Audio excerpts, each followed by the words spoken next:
Shalom, selamat pagi Bapak Ibu yang dikasihi Tuhan. Firman Tuhan hari ini yang akan kita renungkan tentang hidup dalam kebersamaan dan saling berbagi.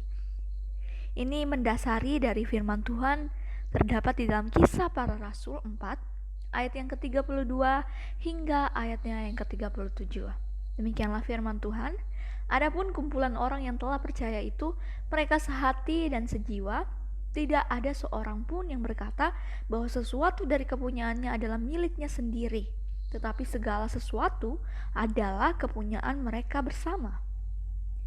Dan dengan kuasa yang besar, rasul-rasul memberi kesaksian tentang kebangkitan Tuhan Yesus, dan mereka hidup dalam kasih karunia yang melimpah-limpah. Sebab tidak ada seorang pun yang dapat berkekurangan di antara mereka, karena semua orang yang mempunyai tanah atau rumah menjual kepunyaannya itu, dan hasil penjualannya itu mereka bawa dan mereka letakkan di depan kaki rasul-rasul, lalu dibagi-bagikan kepada setiap orang sesuai dengan keperluannya. Demikian pula dengan Yusuf, yang oleh rasul-rasul disebut Barnabas, artinya anak penghiburan, seorang Lewi dari Siprus. Ia menjual ladang miliknya, lalu membawa uangnya itu dan meletakkannya di depan kaki rasul-rasul.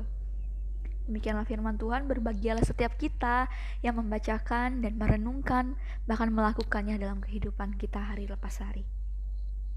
Bapak Ibu Saudara, ada satu film yang menarik buat saya, dan ini membuat hati saya terenyuh dengan suatu film ini yang berjudul One Day.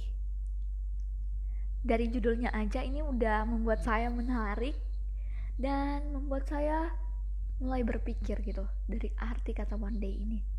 Dimana film ini dibuat dari garapan suatu komunitas yang bertujuan untuk mengajak orang-orang ikut serta, ayo mengambil bagian, bahkan untuk mengajak mereka untuk menyatakan hari kasih sayang.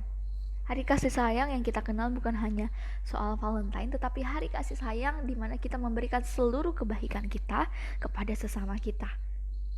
Makanya ada komunitas Life Fast Inside. Ini kemudian mulai mengeluarkan beberapa film inspiratif, yaitu untuk tujuannya kepada masyarakat memiliki kesadaran bahwa tidak ada yang ruginya, menyebar kebaikan meskipun itu hanya suatu hal yang kecil kelihatannya. Bapak Ibu Saudara, begitupun dalam perenungan kita dalam Kisah Para Rasul ini, kisah ini kita dapat melihat bahwa jemaat mula-mula hidup dalam kebersamaan dan saling mengasihi. Maka dari itu kita bisa melihat dari kesatuan hati mereka. Penting untuk memiliki kesatuan hati dan kesatuan hidup dalam berjemaat. Hal ini dapat membantu kita untuk saling mengasihi di tengah kebersamaan yang kita rasakan hari ini. Begitupun dengan berbagi terhadap sesama adalah tindakan yang sangat penting dalam hidup berjemaat. Kita harus siap untuk berbagi dengan orang lain, baik itu dalam bentuk materi maupun non-materi. Memberi kesaksian, kita pun memberi kesaksian tentang kebesaran Tuhan Yesus dan hidup dalam kasih karunia yang melimpah-limpah berkat Yesus Kristus. Sehingga kita pun dapat bermurah hati, memiliki kemurahan hati, dan memberi tanpa pamrih. Bapak Ibu Saudara, kita harus memberi kepada siapa saja, tanpa memandang status sosial ataupun hal lainnya.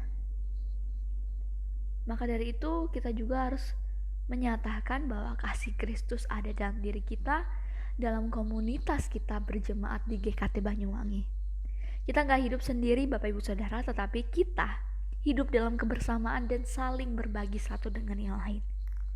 Maupun itu bentuk kasih kita seperti apa, tetapi kita menyatakan kasih karunia Tuhan dalam kehidupan kita dengan menyebarkan kebaikan bagi sesama.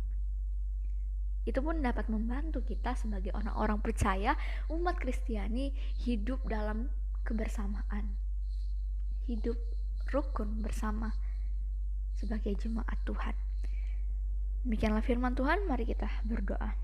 Tuhan Yesus, hari ini kami bersyukur, hari ini sungguh-sungguh bersyukur dan terima kasih atas apapun yang Kau berikan.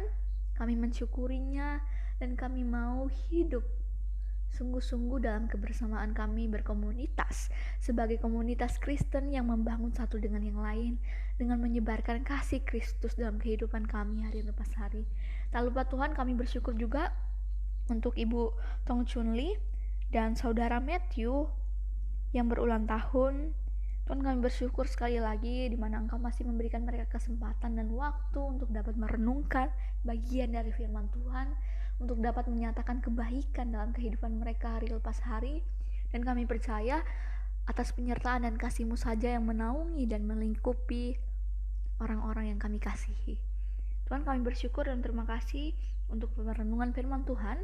Ajarlah kami untuk melakukannya senantiasa tanpa adanya motif yang lain. Kami bersyukur dan kami menyerahkan semuanya ke dalam tangan-Mu. Di dalam nama Yesus Kristus kami berdoa. Amin. Selamat beraktivitas. Tuhan Yesus memberkati Bapak, Ibu, Saudara.